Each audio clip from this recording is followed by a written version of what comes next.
ሰላም ሰላም ቤተሰብ እንዴት ናችሁ? ሰላም ናችሁ? አለን አልሐምዱሊላህ ብልዓለሚን።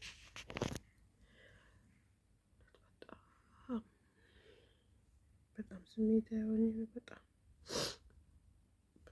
ተሰምቶኛል። በጣም በራሴ እያዘንኩ ነው።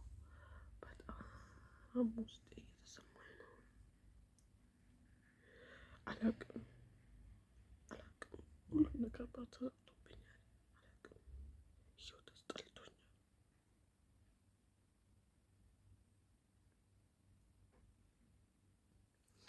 ምነግረውም የለኝም፣ ማወየውም የለኝም። ለአላህ ብቻ ነው የምናገረው፣ ለማንም አይደለም። የአላህ ውስጥን አዋቂ አላህ ነው።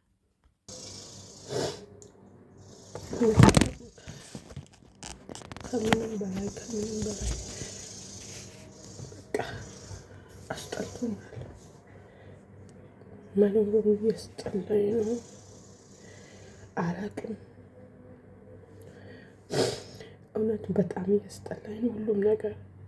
ለምንድን አላቅም የሁሉም ነገር በር ተዘጋግቶብኛል። ልጆች እናት ነኝ፣ በሰው ሀገር ነው ያለሁት። እኔ አላቅም ማልቀስ ሳልፈልግ እያለቀስኩ ነው።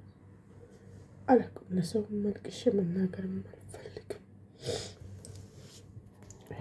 ህይወቴ በጣም በሰው ሀገር አላቅም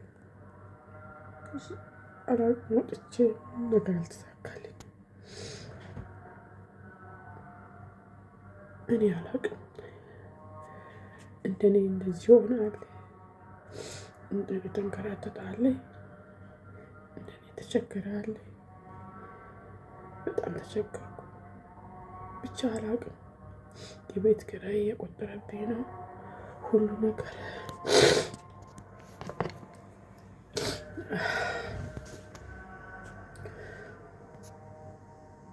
ብቻ አላቅም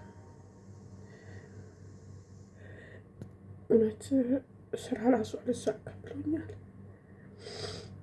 ለምንድን አላቅም አላህ ነው ብቻ የሚያውቀው። ስራ እየቻልኩ ስራ አይሳካልኝም። ምን እንደሆነ ባላቅም አላህ ነው የሚያውቀው። እኔ ምን ሆኜ ነው እስከምን የምደርሰው? ራሴ ጭንቀት ራሴ ነው። ምን ሆኜ ነው? ለምንድን ማይሳካልኝ? ምን ሆኜ ነው?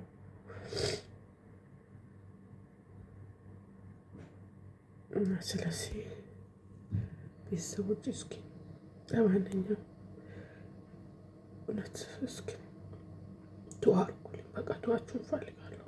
ኖሬ ለልጆቼ ሊጠቅማችሁ። ምናልባት አላህ በሰላም ሀገር ያስገብቶኝ ከተሳካልኝ ከገባሁ ለልጆቼ መኖር ስለምፈልግ